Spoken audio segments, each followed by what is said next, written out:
Suspense.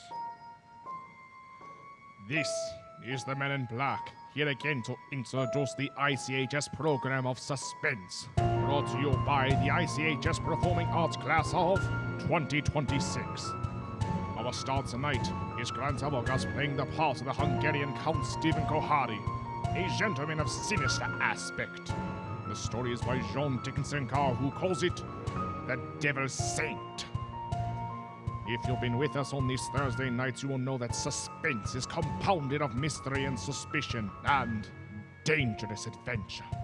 In these series are tales calculated to intrigue you, to stir your nerves, to offer you a precarious situation, and then withhold the solution till the last possible moment. And so it is with the Devil's Saint and Grant Habogas performance. We again hope to keep you in suspense. The Devil's Saint. Paris, 15 years ago. Paris, and as it used to be, when lights twinkled from the old Trocadero to the hills of Sacré-Cœur, when taxicabs honked and the beats of tango swayed and Chinese lanterns gleamed above the lake in the Bois. When, in short, you and I were young. Come then to the President's Ball at the Opera. St. Catherine's Day, 1927. A fancy dress ball at the opera filling these marble halls with a multitude of masks and a multitude of dreams. The mosaic decorations are no less bright than the colors that weave here. Harlequin and Columbine, Cleopatra and the Musketeers. In the great marble foyer, remember it, they have set out little tables and lines of palms behind which you may sit screened. Look at one such table. A young man wearing the scarlet and gold uniform of an English Scout officer in Wellington's day. A dark-haired young girl in the costume of a bacchante. And, as we approach...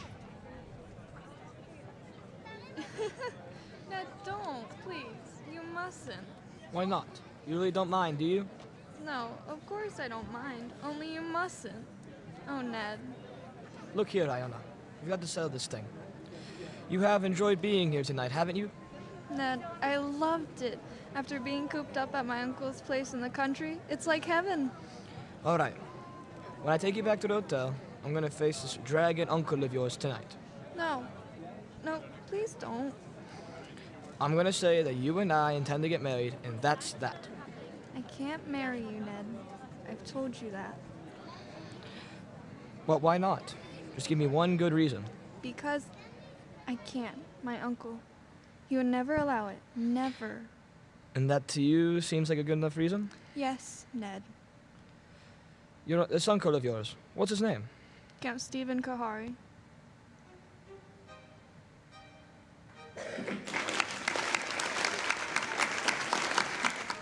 He's a Hungarian, I think you said. Yes, so am I. My mother was an American. What's he like, actually? Oh, he's a little eccentric. Oh, please don't misunderstand. He's a great scholar and a historian. Only, he's a little strange.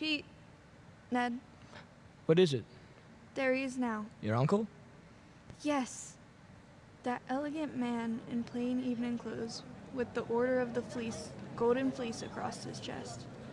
Oh, I see him. Oh, he looks as black as a thundercloud. He's throwing those two dressed as devils aside as though they didn't exist. Give me my mask, quick, before he sees us. No, Iona. Why not? You better face this out now. Sit still. Good evening, Iona. Good evening, Uncle Stephen. Uncle, may I present Edward Whitford? How do you do, sir? How do you do? Iona, do you think that costume is quite the thing to wear in public? Why not? Well, an older generation might call it immodest. It looks like Like what? nothing. Will you go and get your cloak, or your domino, or whatever you wore here?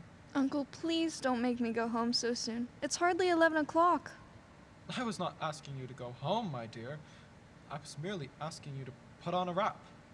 All right, I'll get it. You stay and talk to Ned. I shall be delighted. Will you sit down, sir? Thank you. You seem to have quite a gathering at this table. Yes, some friends of mine from the embassy. They're upstairs dancing now. Well, look. Glasses, glasses, and still more glasses. You know, I was quite an adept once at musical glasses. Have you ever tried it, young man? Well, it's very easy. You take a spoon like this, you see, and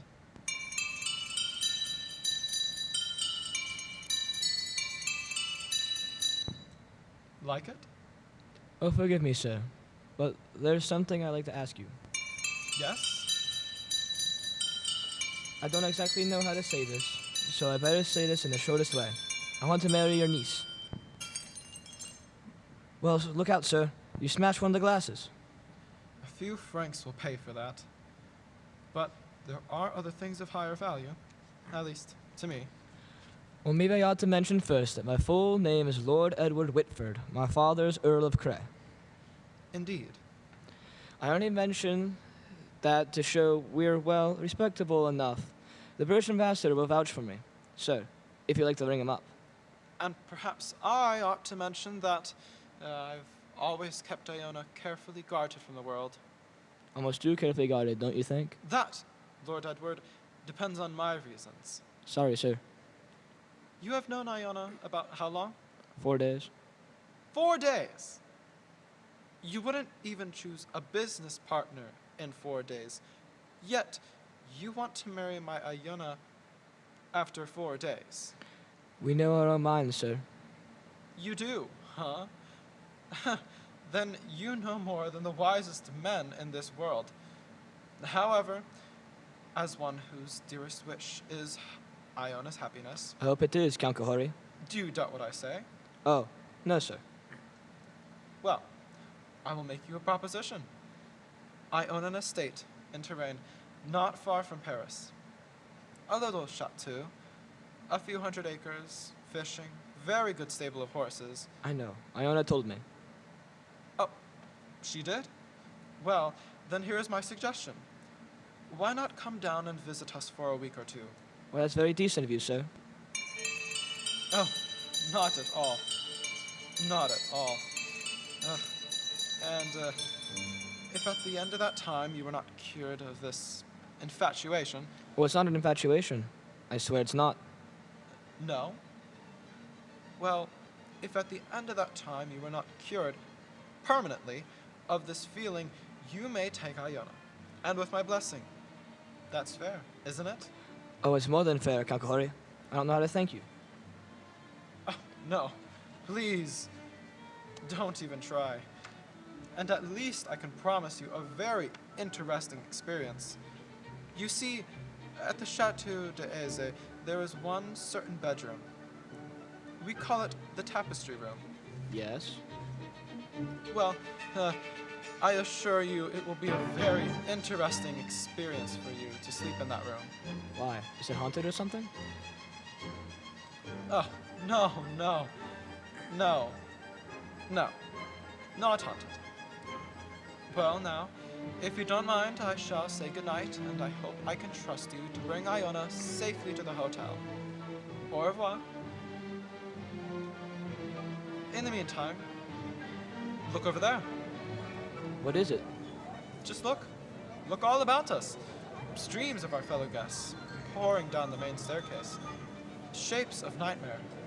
Shapes of delirium. Great goblin masks. Insane dead masks. Only the eyes move. Wouldn't we be terrified, perhaps, if we would look behind those gargoyle faces? No, I don't think so. They're only ordinary people, like ourselves. That, sir, is where you make your mistake. Well, I shall expect you for the weekend. And, encore une fois. Au revoir. Ned? Ned? It's all right, Iona. You can come out from behind those palms. What was he saying? I couldn't hear. Iona, it could be better. Why, he's a very decent old boy, actually, and he invited me to the Chateau d'Eze. Did he say anything about the tapestry room? Yes, he invited me to sleep there. And you said, I said I would, naturally. you mustn't do it, Ned. I won't let you do it. Why the devil not? because everybody who sleeps in that room dies.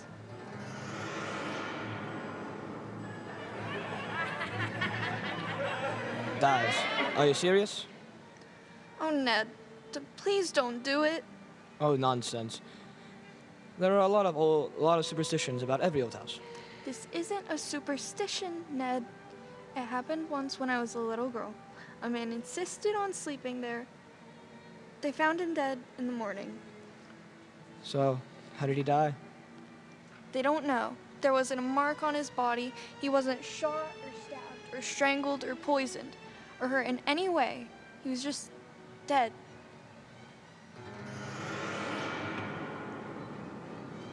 2 nights later, in the province of France, now known as Indre-et-Loire, but once called Touraine, the ancient land beloved of Rabelais and Balzac. But now, as the wind moans down the valleys and rain flickers across the apple trees and thunder stirs in those haunted hills, it can bring little comfort to a young man driving in an ancient carriage from the railway station along snake-like roads. To what destination? Ahead, a lift of lightning shows the grey walls and conical slate roof towers of the chateau sit some distance back from the road. Lights shine from its narrow windows, dimly seen through the rain, as... Driver, coachman, Oui, monsieur. is that the Chateau d'Azy up ahead? Oui, monsieur. I will take you to the very door if If what? Why do you cross yourself? if I am permitted. What should stop you? Only fear, monsieur, and I am not much afraid. Listen, what was that? Only the dogs, monsieur. They keep many dogs, large dogs, at the Chateau d'Azy. You hear them howling? Yes. Jules Cesnac at the inn says it's because 2 of the dogs died this afternoon. Do dogs mourn their own dead? I don't know. But, well, here we are. Bonsoir, monsieur. And if I may be permitted, a word of advice. Well, Beware of the tapestry room.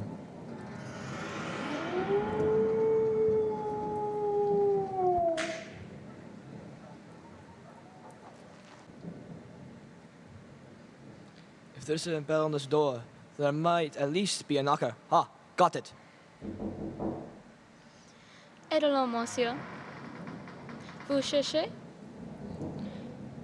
Le Chateau d'Azy,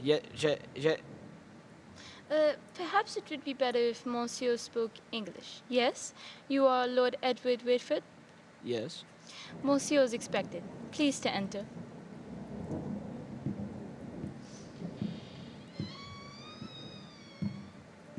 Monsieur's hat and coat? Thank you. Ned! Oh, Iona. Oh, darling. Un embarrassed post, ma petite. Go to ton uncle. Oh, you'd better not kiss me, Ned. Madame Flay says to look out for my uncle. Madame Flay is our housekeeper. Oh, well, where's your uncle now? In the drawing room. He is playing the piano. Come along.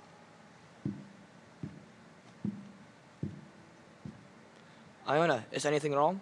Oh, everything's wrong. 2 of my dogs were in horrible pain this afternoon. Dr. Solomon had to put them out with chloroform. You don't think... I hope nobody's practicing. That's all. Well, here we are. Oh, nice tiger skins on the floor, I say. Who's the little old man with the gray beard sitting over there by the fire? That's Dr. Solomon. Hasn't he funny-looking eyes? He watches and watches and watches. He's an old friend of the family. Shh. Come along. Let's get this over with. Ah, Lord Edward. Well, I see my niece has anticipated me. Welcome to the Chateau d'Azy. Thank you, Count Kahori. Oh, you must be very wet after your long drive. Go up to the fire and warm yourself. Oh, Madame Flay, Yes, monsieur? please tell Antoine to take our guest's luggage up to the tapestry room. The tapestry room, monsieur? That is what I said, Madame Flay. Yes, monsieur. By an odd coincidence, Lord Edward, Dr. Solomon and I were just discussing the fate of the last person who slept in the tapestry room. This is not good, my friend. This is against my advice. It's against his advice. Hear Dr. Solomon croaking. This is not good, I tell you. It is the wrong season of the moon. Moon? But there is no moon tonight. It's raining cats and dogs. Don't talk about dogs! Nevertheless, it is the wrong season of the moon. I say no more. Cheerful blighter, that doctor. Don't do it, Ned. I won't be responsible if they make you do it. But look here, Count Kahori. What did happen to the last bloke who slept in the tapestry room? You mustn't call him a bloke, sir. He was a very saintly gentleman. The Bishop of Tours. That was some time ago, and Iona was only 15 years old. But, surely she must remember it. I remember it. The church, said our bishop, has no use for superstitions. Well, he insisted on sleeping there. I made it as comfortable for him as possible, but he was found dead next morning, with the crucifix still in his hand. Was it poison? There was no poison, monsieur. No. Here, Dr. Solomon. It's true, Ned. Well, there were just two very curious things, you see, in connection with that death. On the mantelpiece, there was found burning a stick of incense. Just ordinary incense. Nothing wrong with it. Yes, sir. And under the dressing table, the police found it, was an empty jar of ointment. Now use your wits. A dead man, some burning incense, and an empty jar of ointment. What do you make of that? I don't make anything of it. It's crazy. Please, do not speak like that. I'm sorry. It is still the wrong season of the moon. But what it really meant, sir, was this. Is there any reason for the story of death? Reason? Any legend attached to the room, or anything like that? Yes, there is. Well, sir, Well, we are a very old family, Lord Edward. Old and perhaps accursed. When my ancestors moved from Hungary to France in the 17th century, they brought certain beliefs with them. The old religion. the old religion? Yes, the cult of Diana, the cult of Janus, the cult of freedom and fertility. The witch cult, if you prefer. Oh, now look here, sir.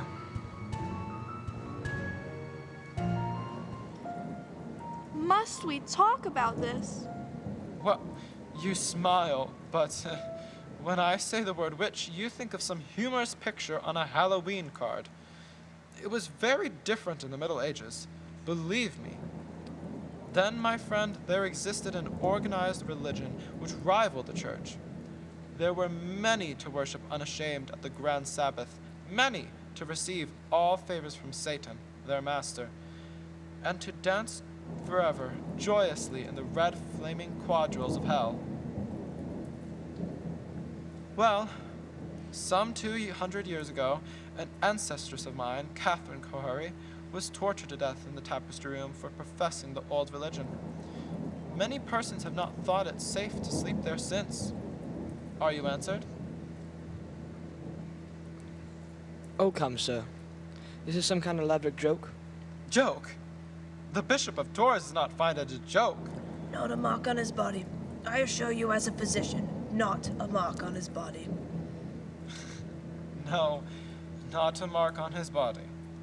Hear, Dr. Solomon? Yes, I hear him. Well, understand me, Lord Edward. There's no compulsion in this. If you do wish to sleep in that room, all right. If you don't, Oh, ridiculous. I'm not afraid to sleep there, sir. well, I thought perhaps you wanted to change your mind. Oh, never. Would you like me to make a wager on that? What sort of wager? Well, if I spend the night in this famous room and come out of it alive, Yes?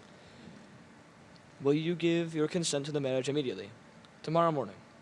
Tomorrow morning. Why? Because I don't think the atmosphere of this house is good for Iona. What do you say? Will you do it? Very well, Lord Edward. I accept the terms of your wager. There'll be no quabbling or backing out or saying you didn't mean it? After a few hours in the tapestry room, my friend, there will be no need for quibbling. Don't do it, Ned. For the love of heaven, don't do it. High up, in the north tower of the Chateau d'Azay, under the conical slate roof, is the circular room hung with faded tapestries. These tapestries move slightly with uneasy mimic life to the clamor of the storm outside. Candles burn along the mantelpiece and beside the great four-poster bed. The flames of these candles waver too as the door opens.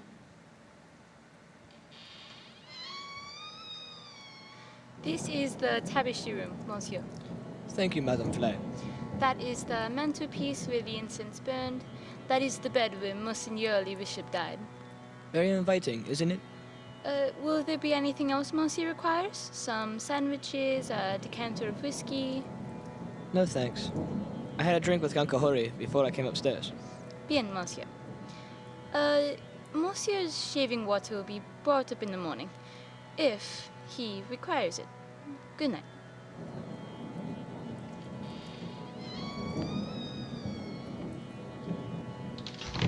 Infernal old hop. Trying to scare a fella out of his wits. What's that?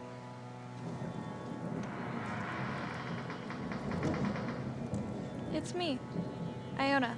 May I come in? No, Iona, get out of here. That's not very gallant of you. No, I mean, I don't want you exposed to whatever it is. Ned, listen.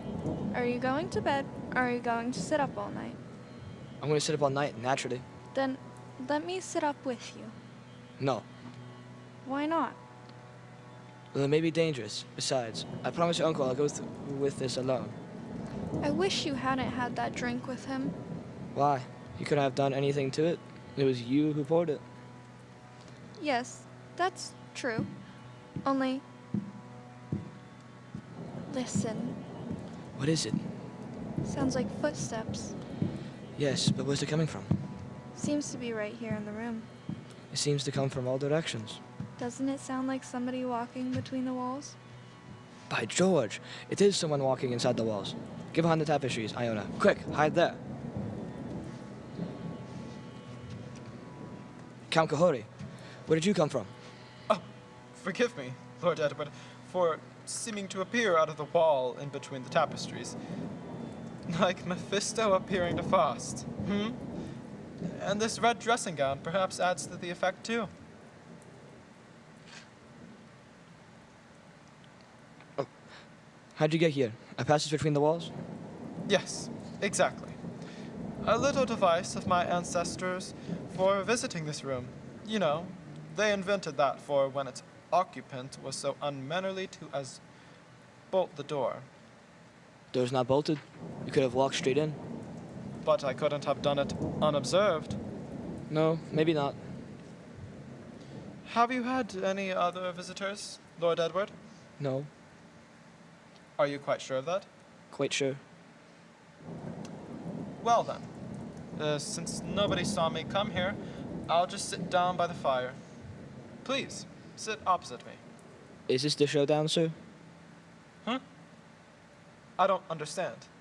Well, there's got to be a showdown between us. Is that why you're here? Oh, I am here, young man, to explain certain things to you. Will you have a cigarette? Thank you. Oh, they're perfectly all right, if that is what you're afraid of. I'll have one, yes. A light? Thank you. Well, when I was discussing the witch cult a while ago, you didn't appear to think I meant what I said. Do you want a perfectly frank answer to that? Yes. I think you're mad enough to mean anything. What you say, in a sense, is quite true. You see, in an old and inbred family like ours, the mind can crack, and the fantasies of witchcraft become as real, well, more real than the living world. Let me give you an example. Go on. The saucer on the table beside you is Ming porcelain. It was once owned by Catherine Kohari, a martyr of the old religion. Yet you are using it as an ashtray. Oh, I beg the witch lady's pardon. I'll Well, blow off that's the a ash. very dangerous remark, sir. Don't you understand that the worship of evil can be as strong and compelling as the worship of good? That the devil can have his saints too? That to a sick brain which knows but can't help itself, you have profaned this room merely by entering it, and therefore you deserve to die? Like the Bishop of Tours? Exactly. You're not going to tell me the devil killed him. The devil's agent may be flesh and blood. Then it was murder. Oh, of course it was murder. Murder so cunningly contrived that no one ever saw through it. Go on. I asked you before to use your wits on this problem. Well, look. Incense was burned in this room. You know why? Suppose you tell me? Well, obviously, I think to conceal something else, which would be too easily noticed. To conceal what? For instance, the smell of chloroform. Chloroform? Yes, a drug not very well understood by laymen. Dr. Solomon, by the way, was using chloroform this afternoon to dispose of some dogs. So I've heard. Well, Dr. Solomon is old and, very forgetful. You mean chloroform could be stolen? Oh, yes, it could be, easily. Now just suppose, I take a pad saturated with chloroform. I place it over the mouth and nostrils of a man already sleeping or drugged, so that he gets no air. Wait a minute. That won't do. Why not? Chloroform burns and blisters when it touches the skin. You leave marks. Oh, not at all, my friend.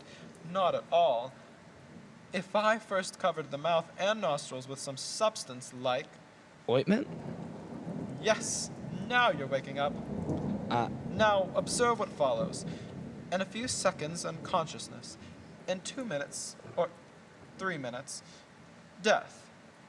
Certain death, yes? Oh, but chloroform, you see, it evaporates very quickly. There was no trace in the stomach, since nothing has been swallowed. Well, delay your post-mortem for 24 hours. A very easy matter in these country districts.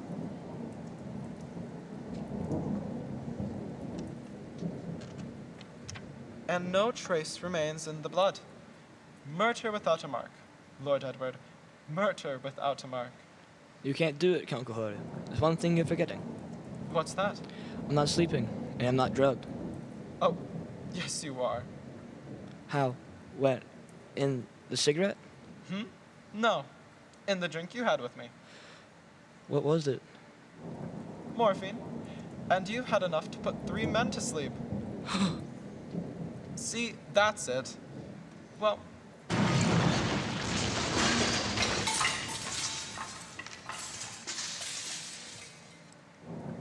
Try to get up. Take your hands off me. Oh.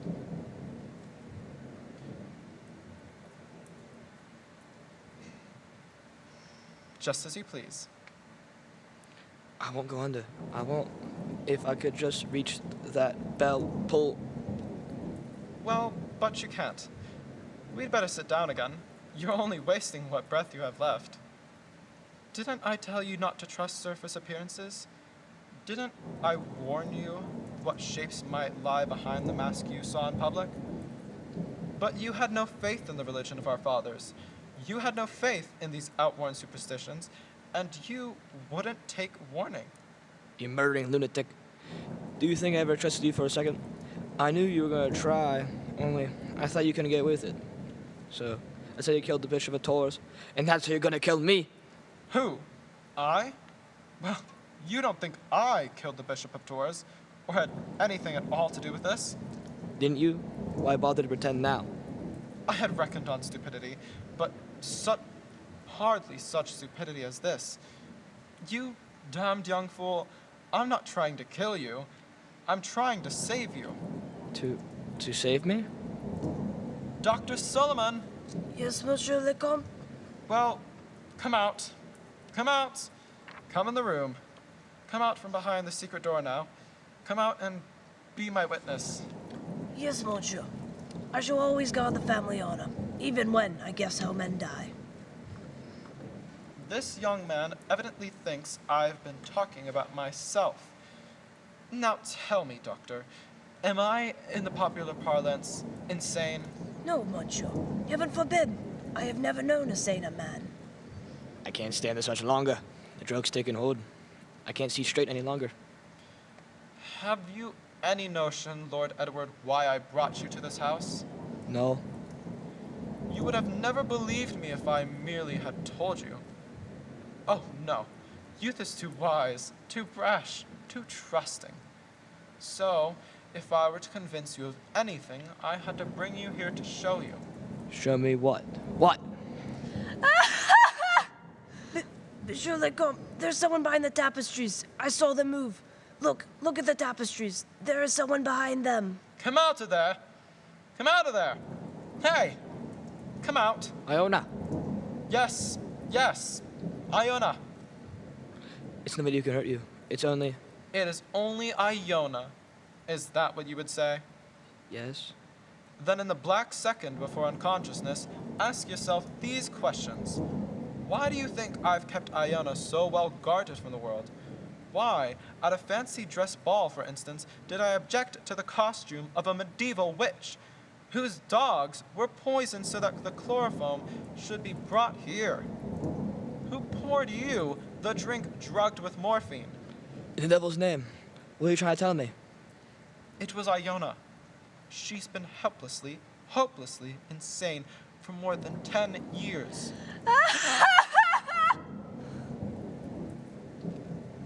And so closes the Devil's Saint starring Grant Arbogast. Tonight's tale of suspense. This is your narrator, the man in black, who conveys to you the ICHS invitation to spend this half hour in suspense again with us next time.